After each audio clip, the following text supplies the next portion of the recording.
So it is a great, great day for Cleveland. We'll talk about that. But in the Costa piece, he also said he sat down with you and talked about 2016, maybe on your mind, and that Governor Romney's been encouraging you to explore that?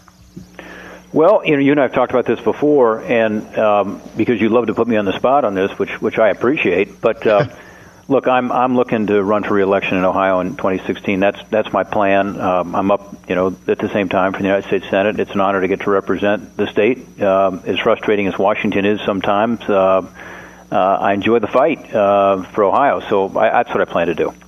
Let me ask you, though, does Ohio law prevent simultaneous runs? In Florida it does, and Marco Rubio said on this show if he runs for president, he's not going to try and change the law. Kentucky law would prohibit Rand Paul, and he's tried to change the law. I don't know what the Buckeye State rule is.